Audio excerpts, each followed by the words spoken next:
Hi friends, ఈరోజు మనం రీసెంట్గా తమిళ్లో ఒక మంచి సస్పెన్స్ థ్రిల్లర్ కాన్సెప్ట్తో వచ్చిన అమెజాన్ ప్రైమ్లో స్ట్రీమింగ్ అవుతున్న సరస్వతి మూవీ స్టోరీ డిస్కస్ చేసుకోబోతున్నాం. ఇలాగే మీకు ఇంకా ఏ మూవీ స్టోరీ అయినా ఎక్స్ప్లెనేషన్ కావాలి అంటే ఆ మూవీ నేమ్ అనేది కమెంట్ బాక్స్లో కామెంట్ చేయండి. ఇంకా ఏమాత్రం ఆలస్యం చేయకుండా మూవీలోకి వెళ్ళిపోదాం. మూవీ స్టార్ట్ అవ్వగానే మన మూవీలో మెయిన్ క్యారెక్టర్ అయిన లక్ష్మి అనే మహిళని చూపిస్తారు. లక్ష్మి హాస్పిటల్లో నర్సుగా జాబ్ చేస్తూ ఉంటుంది. ఇంకా లక్ష్మికి సరస్వతి అనే 12 సంవత్సరాల కూతురు ఉంటుంది. లక్ష్మికి సరస్వతి అంటే ప్రాణం. తనని ప్రేమగా చూసుకుంటూ తను కోరినవన్నీ ఇస్తూ ప్రతిరోజు స్కూల్కి పంపుతూ తమ జీవితంలో చాలా హ్యాపీగా ఉంటారు. అలా కొన్ని రోజులు గడిచిపోతాయి. ఇలా ఉండగా ఆ రోజు సరస్వతి బర్త్డే అవ్వడంతో లక్ష్మి సరస్వతి కోసం స్పెషల్గా పాయసం చేసి అలాగే స్కూల్లో స్టూడెంట్స్కి చాక్లెట్స్ పంచమని ఇచ్చి సరస్వతి స్కూల్ దగ్గర డ్రాప్ చేసి వెళ్ళబోగా సరస్వతి లక్ష్మితో ఏంటమ్మా నా బర్త్డేకి గిఫ్ట్ ఏమీ లేదా అని అడుగుతుంది. దానికి లక్ష్మి సాయంత్రం నేను స్కూల్ నుండి తీసుకెళ్ళడానికి వచ్చేటప్పుడు నీకోసం స్పెషల్గా గిఫ్ట్ తీసుకొని వస్తా అని చెప్పడంతో అది విన్న సరస్వతి కూడా చాలా హ్యాపీగా ఫీల్ అయ్యి స్కూల్లోకి వెళ్ళిపోవడంతో లక్ష్మి యాజ్ యూజువల్గా హాస్పిటల్కి వెళ్ళి డ్యూటీ కంప్లీట్ చేసుకుని సాయంత్రం సరస్వతి కోసం స్పెషల్గా గిఫ్ట్ తీసుకుని సరస్వతిని పిక్ చేసుకోవడానికి స్కూల్ దగ్గరికి వెళ్ళి సరస్వతి కోసం వెయిట్ చేస్తూ ఉంటుంది. అయితే స్కూల్లోని పిల్లలందరూ వెళ్ళిపోతారు, కానీ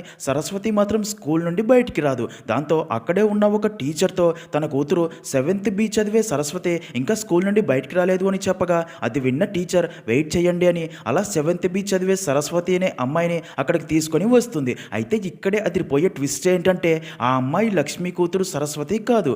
లక్ష్మి టీచర్తో తను నా కూతురు సరస్వతి కాదు, మీరు మరొక అమ్మాయిని తీసుకొచ్చారు అనగా దానికి టీచర్ మా స్కూల్లో 7th Bలో సరస్వతి పేరు గల అమ్మాయి తను ఒక్కతే, మీరు స్కూల్ కన్ఫ్యూజ్ అయ్యి ఇక్కడికి వచ్చినట్లు ఉన్నారు అనగా అది విన్న లక్ష్మికి చాలా కోపం వచ్చి ఉదయం ఇదే స్కూల్ దగ్గర నా సరస్వతిని వదిలి వెళ్ళాను, నా కూతురు ఇదే స్కూల్లోనే చదివేదే, ప్రతిరోజు తీసుకొచ్చే నాకు తెలియదా అని అలా స్కూల్లోని క్లాస్ రూమ్స్ అన్నీ తిరిగి చూసినా సరే తన కూతురు కనిపించకపోవడంతో సరస్వతి అని అరుస్తూ గట్టిగా ఏడుస్తుంది. ఇంకా ఎంత చెప్పినా సరే లక్ష్మి వెనకపోవడంతో వైస్ ప్రిన్సిపల్ శారద ప్రిన్సిపల్ రంగబాబుకి ఫోన్ చేసి విషయం చెప్పడంతో తను పోలీసులతో మాట్లాడగా అప్పుడే అక్కడికి సిఐ కృష్ణారెడ్డి వచ్చి స్కూల్ స్టాఫ్ అండ్ లక్ష్మిని అడిగి విషయం అంతా కనుక్కొని లక్ష్మితో మీ కూతురు ఇదే స్కూల్లో చదువుతున్నట్లు ఐడి కార్డు ఉందా అని అడగ్గా దానికి లక్ష్మి ఐడి కార్డు పాప దగ్గరే కదా సార్ ఉంటుంది అంటుంది. అది విన్న కృష్ణారెడ్డి వైస్ ప్రిన్సిపల్ని స్కూల్లో సీసీటీవీ ఫుటేజ్ గురించి అడగ్గా దానికి శారద కొన్ని రోజులుగా స్కూల్లో సీసీటీవీ కెమెరాస్ వర్క్ చేయట్లేదు అని చెప్పడంతో లక్ష్మిని సరస్వతి ఇదే స్కూల్లో చదువుతూ ఉంటే తనకి ఫ్రెండ్స్ ఉంటారు కదా, తన ఫ్రెండ్స్ పేర్లు చెప్పండి అని అడగ్గా లక్ష్మి కొన్ని పేర్లు చెప్తుంది. కానీ 7th Bలో ఆ పేర్లతో స్టూడెంట్స్ ఒక్కరు కూడా ఉండరు. దాంతో సిఐ లక్ష్మిని అడిగే సరస్వతి ఫోటో అక్కడి 7th B స్టూడెంట్స్కి చూపించి ఈ అమ్మాయి మీకు తెలుసా, తనను ఎప్పుడైనా చూసారా అని అడగ్గా సరస్వతి ఫోటో చూసిన స్టూడెంట్స్ ఈ స్కూల్లో తనని ఎప్పుడూ చూడలేదు అని చెప్పడంతో అదంతా చూస్తున్న సిఐకి ఏమీ అర్థం కాదు. అప్పుడే వైస్ ప్రిన్సిపల్ శారద సిఐతో సార్ తన కూతురు మా స్కూల్లో చదవటం లేదు, ఎవరో మా స్కూల్ రెప్యుటేషన్ దెబ్బతీయడానికి ఇలా చేస్తున్నారు అనగా విన్న లక్ష్మికి చాలా కోపం వచ్చి వారిపై సీరియస్ అవుతుంది. అలాగే సిఐతో ప్లీజ్ సార్ ఇక్కడ ఏదో తప్పు జరుగుతుంది, నా కూతురిని కనిపెట్టండి అనగా దానికి సిఐ ఈరోజు మీ పాప బర్త్డే అంటున్నారు కదా, తన ఫ్రెండ్స్తో కలిసి మూవీకో పార్టీకో వెళ్ళి ఉండొచ్చు, సాయంత్రం దాకా చూద్దాం, అప్పటికి పాప ఇంటికి రాకపోతే రేపు మిస్సింగ్ కేసు ఫైల్ చేద్దామని లక్ష్మికి నచ్చజెప్పి ధైర్యం చెప్పి పంపుతాడు. సీన్ కట్ చేస్తే ఇంకా లక్ష్మి సరస్వతి గురించి ఆలోచిస్తూ బాధపడుతూ తన కోసం సిటీ అంతా తిరిగినా సరే ఎలాంటి ఆచూకీ తెలియకపోవడంతో అలా రాత్రి ఇంటికి వచ్చి సరస్వతి గురించి ఆలోచిస్తూ ఉండగా అదే టైంకే తనకి సరస్వతి ఫోన్ చేసి చాలా నీరసంగా మాట్లాడుతుంది. లక్ష్మి తనతో ఎక్కడ ఉన్నావు సరస్వతి, ఏమైందని అడగ్గా దానికి సరస్వతి అమ్మ నేను స్కూల్లోని ప్రిన్సిపల్ రూమ్లో ఉన్నాను, ఇక్కడ ప్రిన్సిపల్తో పాటు మరో 2 అంకుల్స్ కూడా ఉన్నారు, నాకు చాలా భయంగా ఉంది, తొందరగా రా అమ్మ అనగా అది విన్న లక్ష్మి నువ్వేం భయపడకు నేను వెంటనే వస్తున్నాను అని చెప్పి అలా అర్ధరాత్రి లక్ష్మి వెంటనే స్కూల్ దగ్గరికి వెళ్ళి ప్రిన్సిపల్ రూమ్ లాక్ పగలగొట్టి లోపలికి వెళ్ళి చూడగా సరస్వతి నేల మీద పడే తన ప్రైవేట్ పార్ట్ నుండి బ్లీడింగ్ అయ్యి డ్రెస్కి రక్తం అయ్యి ఉంటుంది. తనని ఆ సిచ్యుయేషన్లో చూసిన లక్ష్మి షాక్ అయ్యి ఏడుస్తూ కొన ఊపిరితో ఉన్న తనని హాస్పిటల్కి తీసుకెళ్లాలి అని చూడగా అప్పుడే సరస్వతి చనిపోతుంది. దాంతో లక్ష్మి గుండెలు పగిలేలా ఏడుస్తుంది. ఇంకా సరస్వతి చేతిలో ఫోన్ ఉండడం గమనించి దాన్ని తీసుకుని అందులో ఉన్న వీడియోస్ చూసి కోపంతో దాన్ని విసిరికొట్టి ఎమోషనల్ అవుతుంది. ఇంకా మరుసటి రోజు ఉదయం లక్ష్మి పోలీస్ స్టేషన్కి వెళ్ళగా తనని చూసిన సిఐ కృష్ణారెడ్డి ఏంటమ్మా నీ కూతురు ఇంకా ఇంటికి రాలేదా, అయితే పద మిస్సింగ్ కంప్లైంట్ ఫైల్ చేద్దామనగా దానికి లక్ష్మి నిన్న రాత్రి నా కూతురు స్కూల్ నుండి ఫోన్ చేసింది, 3 రాక్షసులు నా కూతురిని చెరిచి చంపేశారు అని జరిగిందంతా చెప్తుంది. అది విన్న సిఐ కృష్ణారెడ్డి కూడా షాక్ అయ్యే స్కూల్కి వెళ్ళి పాప డెడ్ బాడీని చూడాలి అని బయలుదేరబోగా లక్ష్మి తనతో పాప డెడ్ బాడీ అక్కడ లేదు సార్, నా పాప గురించి తెలిసాక ఈ సమాజంలోని వారు తమ గాసిప్స్ కోసం తన శవాన్ని రోజు రోజుకే రకరకాలుగా మాట్లాడుకుంటూ మాటలతోనే పాడు చేసి చంపేస్తారేమో అని భయపడి నిన్న రాత్రి శ్మశానానికి తీసుకెళ్లి పాపని పూడ్చిపెట్టాను అని చెప్పి ఏడుస్తుంది. అది విన్న సిఐ కృష్ణారెడ్డి, నీ బాధ నాకు అర్థమవుతుంది, కానీ మీ పాపని చంపిన వారిని పట్టుకోవాలి అంటే పాపకి పోస్ట్ మార్టం చెయ్యాలి, తనను ఎక్కడ పూడ్చిపెట్టావో చూపించు అని అడగటంతో అది విన్న లక్ష్మి వారికి సరస్వతిని పూడ్చిపెట్టిన ప్లేస్ చూపించగా కృష్ణారెడ్డి తన టీంతో ఆ ప్లేస్లో తవ్విస్తాడు. కానీ ఇక్కడే ట్విస్ట్ ఏంటంటే అక్కడ పాప డెడ్ బాడీ ఉండదు. దాంతో అందరూ షాక్ అవుతారు. ఇంకా అదంతా చూస్తున్న సిఐ కృష్ణారెడ్డి లక్ష్మితో ఎలాంటి ప్రూఫ్ లేకుండా నేను నీకు హెల్ప్ చేయలేను అని అక్కడ నుండి వెళ్ళబోగా లక్ష్మి తనతో ప్రూఫ్ ఉంది సార్, పాప అక్కడ జరిగిందంతా ఒక ఫోన్లో వీడియో రికార్డ్ చేసింది, ఆ ఫోన్ అక్కడే ప్రిన్సిపల్ రూమ్లో పడేశాను అని చెప్పడంతో అలా మళ్ళీ ప్రిన్సిపల్ రూమ్కి వెళ్ళి వెతకగా అక్కడ ఫోన్ ఉండదు. దాంతో లక్ష్మి తనతో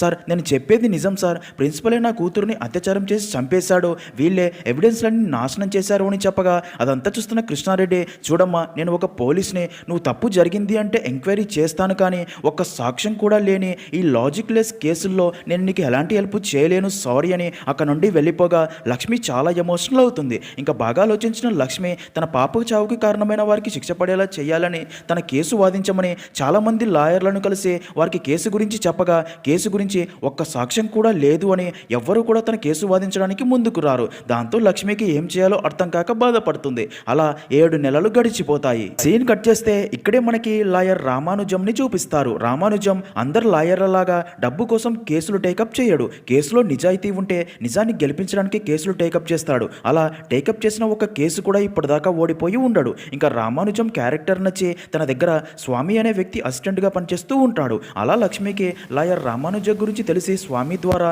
రామానుజాన్ని కలిసి తన కూతురు సరస్వతి అని అలా జరిగిందంతా రామానుజంకి చెప్తుంది. అదంతా విన్న రామానుజం ఈ కేసులో ఎలాంటి సాక్షి లేడు, ఎలాంటి ఎవిడెన్స్ లేదు, ఈ కేసు గెలవడం చాలా కష్టం, అయితే కోర్టుకి ఎవిడెన్స్లు కావాలి, కానీ ఏ తల్లి తన కూతురు గురించి అబద్ధం చెప్పదు, నీ కళ్ళల్లో నిజాయితీ ఉంది, నేను ఈ కేసు వాదిస్తున్నాను అని చెప్పడంతో లక్ష్మి చాలా హ్యాపీగా ఫీల్ అవుతుంది. ఇంకా తర్వాత రామానుజం ఈ కేసు గురించి ఎంక్వైరీ చేస్తూ సిఐని కలిసి ఇన్ఫర్మేషన్ తెలుసుకోగా ఆ పాపకి జరిగిన అన్యాయానికి ఎలాంటి ఎవిడెన్స్ లేదు అని లక్ష్మి మాత్రమే సాక్ష్యం అని అర్థమవుతుంది. అదంతా చూస్తున్న స్వామి రామానుజంతో ఇలాంటి కేసుని కోర్టు యాక్సెప్ట్ చేస్తుందా సార్ అని అడగ్గా దానికి రామానుజం, నువ్వు కోర్టుకి కావాల్సిన సాక్ష్యాల గురించి ఆలోచిస్తున్నావు, కానీ నేను లక్ష్మి కళలో నిజాయితీని కోర్టుకి ఎలా నిరూపించాలో అని ఆలోచిస్తున్నానని చెప్తాడు. నెక్స్ట్ సీన్ లో ఇంకా అలా కోర్టులో కేసు స్టార్ట్ అవ్వగా రామానుజం జడ్జితో నా క్లయింట్ పేరు లక్ష్మి, తన కూతురు సరస్వతి అని కేసు గురించి ఎక్స్ప్లెయిన్ చేయగా అదంతా విన్న జడ్జి ఒక్క సాక్ష్యం కూడా లేకుండా కేసుని కోర్టుకు తీసుకురావడం అంటే కోర్టు సమయాన్ని వృధా చేయడం కాదా అంటాడు. దానికి రామానుజం ఈ కేసులో సాక్ష్యాలు కనబడకపోవచ్చు, కానీ నిజం ఉంది, ఆ నిజాన్ని కోర్టుకు నిరూపించడానికి ఒక అవకాశం ఇవ్వమని కోరుతున్నాను. ఏ తల్లి తన కూతురు విషయంలో ఇలాంటి అబద్ధాలు చెప్పదు, అయినా న్యాయం కోసం ఆధారాలు కావాలి అని కోర్టు భావిస్తే ఈ కేసులో నిజానిజాలు బయటికి రావాలి అంటే ఆ స్కూల్ స్టాఫ్ ఇంకా ప్రిన్సిపల్లని విచారించడానికి కోర్టు అనుమతి ఇవ్వాలి అని కోరటంతో అది విన్న జడ్జి పర్మిషన్ ఇవ్వడంతో నెక్స్ట్ వాయిదాలో స్కూల్ స్టాఫ్ కోర్టుకి రాగా రామానుజం వారితో మీ ప్రిన్సిపల్ ఎందుకు రాలేదని అడుగుతాడు. దానికి శారద మా ప్రిన్సిపల్ లాంగ్ లీవ్లో ఉన్నాడు, అయినా ఆ సంఘటన జరిగిన రోజు మా ప్రిన్సిపల్ అసలు ఊర్లోనే లేడు అని చెప్తుంది. అది విన్న రామానుజం క్రైమ్ చేశాక క్రిమినల్ తప్పించుకోవడానికి చేసే పనులు ఇవే, నిజానికి ఆ రోజు ప్రిన్సిపల్ ఊర్లోనే ఉన్నాడు అని జడ్జితో నెక్స్ట్ హియరింగ్లో ప్రిన్సిపల్ కోర్టులో హాజరుపరచడానికి ఆర్డర్ ఇవ్వమని చెప్పగా జడ్జి నెక్స్ట్ హియరింగ్లో ప్రిన్సిపల్ హాజరు కావాలని చెప్తాడు. ఇంకా అలా నెక్స్ట్ హియరింగ్లో ప్రిన్సిపల్ కోర్టుకి రాగా రామానుజం తనని బోనులోకి పిలిచి మీకు సిఐ కృష్ణారెడ్డికి ఎప్పటి నుంచి పరిచయం ఉందని అడగ్గా దానికి ప్రిన్సిపల్ మేము డిగ్రీ నుండి క్లాస్మేట్స్ 35 సంవత్సరాల పరిచయం ఉంది అని చెప్తాడు. అది విన్న రామానుజం మీకు 58 సంవత్సరాలు ఉంటాయి కదా, 12 సంవత్సరాల అమ్మాయిని అలా చేయటం తప్పు అనిపించలేదా అనగా అది విన్న ప్రిన్సిపల్ సీరియస్ అయ్యి ఏం మాట్లాడుతున్నావు, నేను ఎలాంటి తప్పు చేయలేదు అంటాడు. ఇంకా రామానుజం జడ్జితో సిఐకి తనకి ఉన్న పరిచయం వల్ల ఆ రోజు లక్ష్మి తన కూతురు కనిపించడం లేదు అని స్కూల్ స్టాఫ్ని ప్రశ్నిస్తూ ఉంటే ఈ ప్రిన్సిపల్ సిఐతో మాట్లాడి అక్కడికి పంపి ఈ కేసుని క్లోజ్ చేసే ప్రయత్నం చేశాడు అని చెప్తాడు. ఆ రోజు ఈ ప్రిన్సిపల్ స్కూల్లోనే ఉన్నాడు, సీసీటీవీ ఫుటేజ్ డిస్ట్రాయ్ చేశాడు, అంతా ప్లాన్ ప్రకారం చేసి ఒక అమ్మాయి ప్రాణం తీశాడు అని చెప్తూ ఉండగా ఇక్కడే అదిరిపోయే ట్విస్ట్ ఏంటంటే అప్పుడే ఆ ప్రిన్సిపల్ని చూసిన లక్ష్మి నిలబడి రామానుజంతో సార్ అతను ప్రిన్సిపల్ కాదు, మా పాపని అలా చేసింది తను కాదు అని చెప్తుంది. అది విన్న అక్కడి వారందరూ షాక్ అవ్వగా రామానుజం లక్ష్మితో 15 సంవత్సరాలుగా ఆ స్కూల్కి తనే ప్రిన్సిపల్, వీడియోలో ముగ్గురిని చూసా ఉన్నావు కదా, తనే ఈ ప్రిన్సిపల్ అనగా దానికి లక్ష్మి నేను చూసిన వీడియోలోని ముగ్గురులో ఇతను లేడు సార్ అని చెప్తుంది. అది విన్న ప్రిన్సిపల్ నేను చెప్పాను కదా జడ్జిగా గారు నేను ఏ తప్పు చేయలేదు అని, వీళ్ళు నా పరువు, నా స్కూల్ పరువు తీశారు అని సీరియస్ అవ్వగా జడ్జి రామానుజంపై అలాగే లక్ష్మిపై సీరియస్ అయ్యే కోర్టు సమయం వృధా చేశారు అని కేసు కొట్టేస్తాడు. దాంతో రామానుజం కూడా ఫీల్ అవుతాడు. సీన్ కట్ చేస్తే రామానుజం లక్ష్మితో నువ్వు చెప్పిందంతా నమ్మి నీ తరపున కోర్టులో వాదించినందుకు అందరి ముందు నా పరువు పోయింది.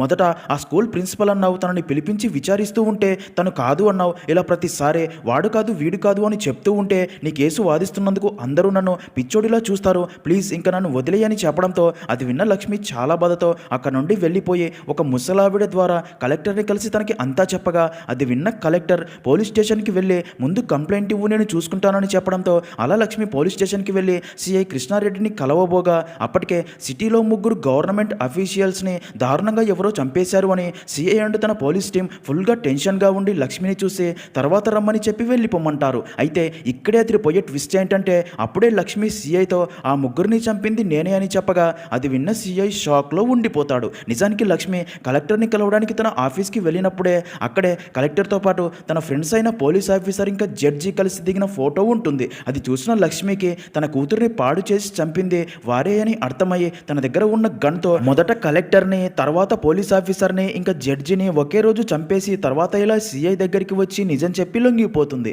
ఇంకా తర్వాత లక్ష్మిని కోర్టులో ప్రవేశపెట్టగా జడ్జి తనతో నీ కేసు కోర్టులోనే ఉండగా ఇలా ముగ్గురు గవర్నమెంట్ సర్వెంట్స్ని చంపడం నేరం అనగా దానికి లక్ష్మి మీ దృష్టిలో నేను చేసింది నేరం కావచ్చు, కానీ ఒక తల్లిగా నా కూతురికి నేను చేసింది న్యాయం అంటుంది. అది విన్న జడ్జి లక్ష్మి తరపు లాయర్ రామానుజంతో మీ క్లయింట్ తనే నేరం చేశాను అని ఒప్పుకుంది, ఇంకా మీరు కోర్టుకి చెప్పుకోవాల్సింది ఏమైనా ఉందా అని అడగ్గా దానికి రామానుజం ఏం లేదు అంటాడు. దాంతో జడ్జి లక్ష్మిని జ్యుడిషియల్ కస్టడీలోకి తీసుకోమని చెప్పి ఈ కేసులో నిజానిజాలు లోతుగా తెలుసుకుని కోర్టుకు నివేదిక సమర్పించాలని రామానుజానికి చెప్తారు. సీన్ కట్ చేస్తే అదంతా చూసిన రామానుజం స్వామితో ప్రాణాలు కాపాడే నర్సు ఇలా ముగ్గురిని చంపేసింది అంటే తను పక్కాగా వారిపై రివెంజ్ తీర్చుకుంది. తను చంపినట్టు ఎలాంటి ఎవిడెన్స్లు లేకపోయినా సరే ఎందుకు లొంగిపోయిందో అర్థం కావటం లేదు.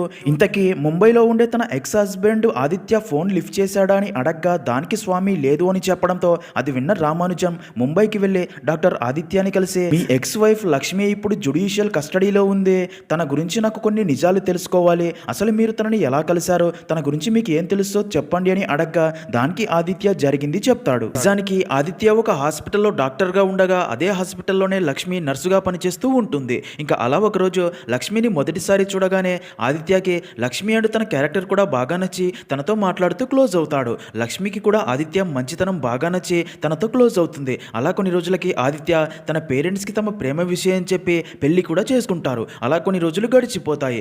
ఆదిత్యతో తన పేరెంట్స్ పెళ్ళయ్యని రోజులు అవుతుంది, మరి పిల్లల గురించి ప్లాన్ చేసుకున్నారా అని, మాకు మనవళ్ళు మనవరాలతో ఆడుకోవాలని ఉంటుంది కదా అని పదే పదే చెప్తూ ఉండడంతో ఆదిత్య అదే విషయం లక్ష్మితో మాట్లాడగా దానికి లక్ష్మి ఆదిత్యతో అందుకోసం మనం పిల్లల్ని ఎందుకు కనడం, అడాప్ట్ చేసుకుందాం అంటుంది. అది విన్న ఆదిత్య లక్ష్మితో అడాప్ట్ చేసుకోవడం కంటే మన సొంత పిల్లలు ఉంటేనే కదా మనకు కూడా బాగుంటుంది అంటాడు. ఇంకా ఇదే కారణం చేతనే ఇద్దరి మధ్య గొడవ జరిగి విడిపోయి ఉంటారు. అలా ఆదిత్య అంతా చెప్పి అసలు నాకు లక్ష్మికి కలిసి పాప అనేదే పుట్టలేదు అని చెప్తాడు. అది విన్న రామానుజం కూడా షాక్ అయ్యే అప్పటిదాకా జరిగిందంతా గుర్తు చేసుకుని ఆదిత్యతో లక్ష్మికి కూతురు ఉండాలి, తనకి నిజంగా ఏదో జరిగింది అనిపిస్తుంది అని తనకి లక్ష్మి కూతురు ఫోటో చూపించి తనని మీరు ఎప్పుడైనా చూసారని అడగ్గా ఇక్కడే రివీల్ అయ్యే అదిరిపోయే ట్విస్ట్ ఏంటంటే ఆ ఫోటో చూసిన ఆదిత్య రామానుజంతో ఈ అమ్మాయి లక్ష్మి కూతురు సరస్వతి కాదు, ఇది లక్ష్మి చిన్నప్పటి ఫోటో, తన పూర్తి పేరే లక్ష్మీ సరస్వతి అని చెప్పడంతో అది విన్న రామానుజం మైండ్ బ్లాక్ అయ్యి షాక్ లో ఉండిపోతాడు. నెక్స్ట్ సీన్ లో రామానుజం తన ఫ్రెండ్ అయిన సైకియాట్రిస్ట్ యాంటోనీని కలిసి తనకి లక్ష్మి గురించి అంతా చెప్పి లక్ష్మి తనకి కూతురు ఉంది అంటుంది, కానీ తన కూతురిని ఎవ్వరూ చూడలేదు, లక్ష్మి చెప్తున్న దానికి ఒక్క సాక్ష్యం కూడా లేదు, తన ఎక్స్ భర్త ఆ అమ్మాయి ఫోటో లక్ష్మి చైల్డ్హుడ్దే అంటున్నాడు. ఇంకా శ్మశాన వాటికలో పనిచేసే వ్యక్తిని అడిగితే ఆ రోజు రాత్రి లక్ష్మి ఏ అమ్మాయి డెడ్ బాడీని తీసుకురాలేదు అని చెప్తున్నాడని అంతా చెప్పగా అది విన్న యాంటోనీ అయితే లక్ష్మి చైల్డ్హుడ్ ట్రోమా వల్ల రేర్ డిజార్డర్ వల్ల సఫర్ అవుతూ ఉండాలి, తనకి కూతురు ఉన్నట్లు ఊహించుకుంటూ ఉండాలి అనగా అది విన్న రామానుజం అంటే తన కూతురుని ముగ్గురు పాడి చేయడం కూడా తన ఊహనే అంటావా అనగా దానికి యాంటోనీ అది తనకి మాత్రమే తెలుసు, మనం అడిగినా చెప్పదు, ఎందుకు అంటే తను ఊహించుకునేది తన రియాలిటీ, అది నిజం కాదు అని మనం చెప్తే మనకి పిచ్చి అనుకుంటుంది అంటాడు. దానికి రామానుజం మరి ఎలా తెలుసుకోవాలి అనగా దానికి యాంటోనీ తనని హిప్నటైజ్ చేసి తన సబ్ కాన్షియస్లో ఉన్న విషయాలు తెలుసుకోవాలి, అప్పుడే అసలు లక్ష్మి జీవితంలో ఏం జరిగింది, ఈ సరస్వతి ఎవరు అనేది తెలుస్తుంది, కానీ ఇది లక్ష్మి అండ్ కోర్టు ఒప్పుకుంటేనే చేయగలమని చెప్పగా దానికి రామానుజం నేను ఒప్పిస్తాను అని అలా జడ్జితో మాట్లాడి తర్వాత లక్ష్మిని కలిసి తనతో నువ్వు చెప్తుంది నిజమని నేను కూడా నమ్ముతున్నాను. నువ్వు చంపిందే గవర్నమెంట్ అఫీషియల్స్ని అంటుంది ఈ సమాజం. కానీ వారు రాక్షసులు అన్న నిజం ఈ ప్రపంచానికి తెలిస్తేనే కదా నీ కూతురికి న్యాయం జరిగినట్లు అనగా దానికి లక్ష్మి కానీ నా దగ్గర సాక్ష్యం లేదు అంటుంది. దానికి రామానుజం సాక్ష్యం ఉంది, అది నువ్వే. నువ్వు నాకు చెప్పిన దానికి సాక్ష్యం లేదు కానీ నీ సబ్కాన్షియస్లో ఉన్న నిజాన్ని కోర్టు పరిగణిస్తుంది. ఈ కథలో మిగిలిన ఏకైక సాక్షి నువ్వే అని చెప్పడంతో రామానుజం చెప్పిన దానికి లక్ష్మి ఓకే చెప్తుంది. ఇక తర్వాత యాంటోనీ లక్ష్మిని కలిసి తనని హిప్నటైజ్ చేసి తన సబ్కాన్షియస్లో ఉన్న విషయాలు తెలుసుకోవడం స్టార్ట్ చేసి నీ పేరేంటని అడగ్గా దానికి తను సరస్వతి అంటుంది. ఇంకా నీ పేరెంట్స్ పేరేంటని అడగ్గా దానికి తను అమ్మ పేరు లక్ష్మి, నాన్న పేరు ప్రభాకర్ అని జరిగింది చెప్తుంది. దీన్ని కట్ చేస్తే సరస్వతి తన చిన్నతనంలో తన పేరెంట్స్తో పాటు చాలా హ్యాపీగా ఉంటుంది. సరస్వతి అంటే తన పేరెంట్స్కి ప్రాణం. తమ జీవితంలో వారు చాలా సంతోషంగా ఉంటారు. Saraswati birthday August 15th independence రోజే. అలా సరస్వతి బర్త్డే రోజు తన పేరెంట్స్ స్కూల్ దగ్గర డ్రాప్ చేసి చాక్లెట్స్ అందరికీ ఇవ్వమని చెప్పి సాయంత్రం పిక్ చేసుకోవడానికి వస్తామని చెప్పి వెళ్ళిపోతారు. ఇంకా అలా స్కూల్లో ఇండిపెండెన్స్ డే సెలబ్రేషన్స్ అయిపోయాక సరస్వతి స్కూల్లోని టీచర్స్ అండ్ స్టూడెంట్స్ అందరికీ చాక్లెట్స్ పంచుతూ చివరికి ప్రిన్సిపల్కి ఇవ్వాలని తన ఆఫీస్ రూమ్లోకి వెళ్తుంది. ఇంకా అప్పటికే ఫుల్గా వర్షం పడుతూ ఉండడం స్టూడెంట్స్ అండ్ టీచర్స్ అందరూ స్కూల్ నుండి వెళ్ళిపోతారు. మరో పక్క సరస్వతి ప్రిన్సిపల్ రూమ్లోకి వెళ్ళి చాక్లెట్స్ ఇవ్వబోగా అప్పటికే ప్రిన్సిపల్ తన ఫ్రెండ్స్ అయిన సిఐ అండ్ లాయర్తో కలిసి డ్రింక్ చేస్తూ ఉంటాడు. సరస్వతి వారికి చాక్లెట్స్ ఇచ్చి అక్కడ నుండి వెళ్ళబోగా తాగిన మైకంలో ఉన్న ముగ్గురు కామంతో చిన్న పాప అని చూడకుండా డోర్స్ క్లోజ్ చేసి ఇక్కడే ఉన్న సీక్రెట్ రూమ్లోకి సరస్వతిని బలవంతంగా లాక్కెళ్లి తనని వదిలేయమని బ్రతిమాలుతున్నా సరే అనుభవిస్తారు. మరో పక్క సరస్వతి పేరెంట్స్ తనని పిక్ చేసుకోవడానికి స్కూల్ దగ్గరికి రాగా సెక్యూరిటీ వారితో పిల్లలందరూ వెళ్ళిపోయారు, స్కూల్లో ఎవ్వరూ లేరు అని చెప్పడంతో అది విన్న సరస్వతి పేరెంట్స్ షాక్ అయ్యే స్కూల్లోకి వెళ్ళి అంతా వెతుకుతారు. కానీ సరస్వతి కనిపించకపోవడంతో చాలా ఎమోషనల్ అయ్యే తన స్కూల్ నుండి వెళ్ళిపోయిందేమో అనుకుని తన ఫ్రెండ్స్ ఇంటికి వెళ్ళి అడుగుతారు. కానీ సరస్వతి రాలేదు అని చెప్తారు. దాంతో ఊరంతా వెతికినా సరస్వతి గురించి తెలియకపోవడంతో ఇంటికి వచ్చి సరస్వతి ఎక్కడికి వెళ్ళిందో అని బాధపడుతూ ఉంటారు. అయితే అలా రాత్రి సమయంలో సరస్వతి వారికి ఫోన్ చేసి అమ్మ నేను స్కూల్లోని ప్రిన్సిపల్ రూమ్లో ఉన్నాను, ప్రిన్సిపల్ ఇంకా ఇద్దరు అంకుల్స్ ఉన్నారు, నాకు చాలా భయంగా ఉంది, త్వరగా రా అమ్మ అనగా అది విన్న ఇద్దరు షాక్ అయ్యే వెంటనే ప్రిన్సిపల్ రూమ్కి వెళ్ళి అక్కడ బ్లీడింగ్ అయ్యి స్పృహ లేకుండా పడిపోయి ఉన్న సరస్వతిని చూసి మైండ్ బ్లాక్ అయ్యి తనని వెంటనే హాస్పిటల్కి తీసుకెళ్లి ట్రీట్మెంట్ చేయిస్తారు. అలా కాసేపటికి సరస్వతికి ట్రీట్మెంట్ చేసిన డాక్టర్ వారి దగ్గరికి వచ్చి పాప ప్రాణాన్ని కాపాడడానికి తన గర్భసంచి తొలగించక తప్పలేదు అని చెప్తుంది. అది విన్న లక్ష్మి ఏడుస్తూ ఆ ముగ్గురు రాక్షసులు నా కూతురిని పాడు చేసి దాని జీవితాన్ని నాశనం చేశారు, వారిని వదిలిపెట్టను అని అలా కేసు ఫైల్ చేసి కోర్టుకు వెళ్ళగా కోర్టు అది నమ్మాలి అంటే సాక్ష్యం కావాలని అడుగుతుంది. దాంతో లక్ష్మి తన భర్తతో ఈ కోర్టులు చట్టాలు మనలాంటి వారికి న్యాయం చేయవు, ఇలాంటి పరిస్థితుల్లో సాక్ష్యం ఎలా తీసుకురావాలని బాధపడుతూ ఉండగా అప్పుడే సరస్వతి వారితో సాక్ష్యం ఉందమ్మా అని చెప్తుంది. నిజానికి ఆ ముగ్గురు సరస్వతిని పాడు చేశాక అతన్ని చంపేయాలి అనుకుంటారు. అది విన్న లాయర్ వారితో అప్పుడు మన తప్పుకి శవమే సాక్ష్యం అవుతుంది, అందుకే దీన్ని చంపకూడదు, మన తప్పు బయటికి రాకూడదు అంటే దీన్ని పాడు చేసేదంతా వీడియో రికార్డ్ చేద్దాం, వారిది మిడిల్ క్లాస్ ఫ్యామిలీ కాబట్టి మన మీద ఎదురు తిరిగి కోర్టుకి వెళ్తే వారికి ఈ వీడియో చూపిద్దాం, మిడిల్ క్లాస్ ఫ్యామిలీ కదా భయపడి సైలెంట్ అయిపోతారు అని అలా వీడియో కెమెరాలో రికార్డ్ చేసి ఆ క్యాసెట్ని ప్రిన్సిపల్ రూమ్లోనే దాచడం సరస్వతి కూడా చూసి ఉంటుంది. అదే విషయం సరస్వతి తన పేరెంట్స్కి చెప్పగా సరస్వతి పేరెంట్స్ ప్రిన్సిపల్ రూమ్కి వెళ్ళి ఆ వీడియో క్యాసెట్లో ఉంది చూసి గుండెలు పగిలేలా ఏడుస్తారు. ఈ సాక్ష్యం ద్వారా వారికి శిక్ష పడేలా చెయ్యాలి అని అలా ఒక లాయర్ని కలిసి తనకి ఆ క్యాసెట్ ఇచ్చి తమ తరపున వాదించేలా మాట్లాడతారు. నెక్స్ట్ సీన్లో అలా కోర్టులో కేసు విచారణ స్టార్ట్ అవ్వగా సరస్వతి పేరెంట్స్ ఈ వీడియో ప్రూఫ్ ద్వారా వారికి శిక్ష పడే తమ కూతురికి న్యాయం జరుగుతుంది అనుకుంటారు. ప్రిన్సిపల్ అండ్ సిఐని బోన్లోకి పిలిచి జడ్జి తప్పు జరిగింది అనడానికి సాక్ష్యం ఉందా అని అడగ్గా ఇక్కడే అదిరిపోయే ట్విస్ట్ ఏంటంటే సరస్వతి పేరెంట్స్ తరపు లాయర్ ఎలాంటి సాక్ష్యం కూడా వారు తనకి ఇవ్వలేదు అని చెప్పడంతో అది విన్న జడ్జి కేసుని కొట్టేస్తున్నట్లు తీర్పు ఇస్తాడు. ఇంకా అదంతా చూసిన సరస్వతి పేరెంట్స్ లాయర్ కూడా తమని మోసం చేశాడు అని చాలా ఎమోషనల్ అవుతారు. అప్పుడే లాయర్ వారి దగ్గరికి వచ్చి నన్ను క్షమించండి, ఎమ్మెల్యే గురు ఆ ముగ్గురికి సపోర్టుగా ఉండే ఇప్పుడు నేను సాక్ష్యం కోర్టులో సబ్మిట్ చేస్తే నా కూతుర్ల జీవితాలు కూడా నాశనం చేస్తానని బెదిరించాడు, అర్థం చేసుకోండి అని చెప్తాడు. అప్పుడే ఎమ్మెల్యేని ఆ ముగ్గురు కోర్టు బయట కలిసి కేసు గెలిచామని సంతోషంగా మాట్లాడుకోవడం చూసిన లక్ష్మికి చాలా కోపం వచ్చి వెంటనే వారి దగ్గరికి వెళ్ళి ఎమ్మెల్యేని అందరి ముందు కొట్టి తిడుతుంది. దాంతో ఎమ్మెల్యే కోపంతో రగిలిపోతాడు. తర్వాత సరస్వతిని తన పేరెంట్స్ తీసుకుని బైక్ పై ఇంటికి వెళ్తూ ఉండగా ఎమ్మెల్యే అంటూ తన మనుషులు వారిని ఆపి వారిపై అటాక్ చేసి సరస్వతిని కొట్టి తన పేరెంట్స్ని కూడా దారుణంగా కొట్టి తన ముందే చంపేసి తగలబెట్టి వెళ్ళిపోతారు. అదంతా చూసిన సరస్వతి షాక్ అయ్యే స్లో కోల్పోయి పడిపోయి ఉంటుంది. అలా జరిగింది చెప్పి భయపడిపోగా యాంటోనీ తనని మళ్ళీ నార్మల్ అయ్యేలా చేస్తాడు. రామానుజం తనతో ఆ ఇన్సిడెంట్ జరిగాక తను ఎక్కడ పెరిగిందో ఇప్పుడు వారిని ఎందుకు చంపిందో తెలుసుకోవాలి కదా అనగా దానికి యాంటోనీ తనని అలాగే హిప్నటైజ్లో ఉంచితే తన బ్రెయిన్ డ్యామేజ్ అయ్యి చనిపోయే అవకాశం ఉంది, ఇంకా నీ క్లయింట్ లక్ష్మీ సరస్వతికి తర్వాత ఏమైందో నువ్వే తెలుసుకోవాలని చెప్పి వెళ్ళిపోతాడు. దాంతో దాంతో రామానుజం సరస్వతి చెప్పింది నిజమా కాదా అని అప్పటి లాయర్ని, తనకి ట్రీట్మెంట్ చేసిన డాక్టర్ని, ఇంకా చాలా ఇన్ఫర్మేషన్ సేకరించి తర్వాత జడ్జిని కలిసి మాట్లాడతాడు. సీన్ కట్ చేస్తే మరుసటి రోజు కోర్టులో ఫైనల్ హియరింగ్ స్టార్ట్ అవ్వగా రామానుజం సరస్వతిని బయట వెయిట్ చేయమని పంపుతాడు. జడ్జితో, నా క్లయింట్ సరస్వతి ఫ్యాంటసీ ప్రోన్ డిజార్డర్తో బాధపడుతుంది. ఇలాంటి వారికి వాస్తవానికి ఊహకి తేడా తెలియదు. నా ఇన్వెస్టిగేషన్లో తెలిసిన నిజాలు ఏంటంటే లక్ష్మికి అసలు కూతురే లేదు. తనకి కూతురు ఉంది అని ఊహించుకొని తనకి ఇలా జరిగిందని ఊహించుకుంటుంది. కానీ నిజంగా అది జరిగింది తను ఊహించుకుంటున్న కూతురికి కాదు, తన చైల్డ్హుడ్లో తనకే జరిగిందని అంతా చెప్పి సైకియాట్రిస్ట్ యాంటోనీకి లక్ష్మి చెప్పిన వీడియో ప్రూఫ్ చూపిస్తాడు. లక్ష్మిని పాడు చేసిందే అప్పటి ప్రిన్సిపల్, సిఐ అండ్ లాయర్లే అని, వారే ఇప్పుడు కలెక్టర్, ఎస్పీ అండ్ జడ్జీల హోదాలో ఉన్నారు, వారినే తను చంపేసింది అని చెప్పగా అది విన్న ఆపోజిట్ లాయర్ లక్ష్మి తనే ఒప్పుకుంది ఇది రివెంజ్ మర్డర్స్ అని. కారణం ఏదైనా సరే ఇది రివెంజ్ మర్డర్స్ కాబట్టి తనకి శిక్ష పడడమే కరెక్ట్ అని చెప్తాడు. దానికి రామానుజం, సరస్వతి పేరెంట్స్ తన కళ్ళ ముందే చనిపోయి తన మైండ్ డిస్టర్బ్ అయ్యి షాక్ అయ్యి స్ట్రోకులు పోయి కింద పడిపోగా తనకి ట్రీట్మెంట్ చేసిన అదే డాక్టర్ని అక్కడికి పిలిచి అప్పుడు సరస్వతి మెంటల్ స్టేటస్ ఎలా ఉంది అని అడగ్గా దానికి డాక్టర్, తనకి 3 రోజుల తర్వాత స్లో వచ్చింది. తనతో మాట్లాడాక నాకు తెలిసిన నిజం ఏంటంటే సరస్వతికి తనపై రేప్ జరిగింది అని కానీ తన పేరెంట్స్ చనిపోయారు అని కానీ ఏది గుర్తులేదు, అంతా మర్చిపోయింది. తనకి గుర్తున్నదంతా తన పేరెంట్స్ తనని స్కూల్ దగ్గర వదిలి వెళ్ళటం మాత్రమే అని చెప్తుంది. తనకి తన గతాన్ని గుర్తు చేస్తే మళ్ళీ తన మెంటల్ స్టేటస్ ఎలా మారిపోతుందో అని భయపడి తనకి తన గతాన్ని గుర్తు చేయలేదు అని చెప్తుంది. ఇంకా రామానుజం జడ్జితో, ఆ తర్వాత సరస్వతి అనాథాశ్రమంలో ఒంటరిగా పెరిగి తర్వాత నర్సు ట్రైనింగ్ చేస్తున్నప్పుడు తనకి ఆదిత్య పరిచయం, ప్రేమ తన ఒంటరితనాన్ని దూరం చేసి హ్యాపీగా ఉండేలా చేసింది. కానీ ఆదిత్య కూడా దూరం అయ్యాక మళ్ళీ ఒంటరితనంతో బాధపడుతూ అప్పటి నుండే తనకి కూతురు ఉన్నట్లు ఊహించుకుంటూ తన గతానికి జరగాల్సిన న్యాయం తను ఇలా ఊహించుకోవటం వల్ల ఇప్పుడు తన కూతురుని ఇలా చేశారు అని వారినే చంపేసింది తప్ప తన గతాన్ని గుర్తుపెట్టుకొని ప్రతీకారం కోసం చంపలేదు. ఒక ఖైదీకి శిక్ష విధించేటప్పుడు తనకి శిక్ష ఎందుకు విధిస్తున్నామో చెప్పాలి. కోర్టు తనకి ఏమని చెప్తుంది? ఒకవేళ ఇదంతా నీ చైల్డ్హుడ్లో జరిగింది అని నిజం తనకి చెప్తే తన మెంటల్ స్ట్రెస్కి లోనయ్యి చనిపోయే అవకాశం కూడా ఉంది. మన సిస్టమ్ వల్ల 3 రాక్షసులు ఇన్ని సంవత్సరాలుగా శిక్ష అనుభవించకుండా సమాజంలో హ్యాపీగా తిరుగుతూ ఉన్నారు.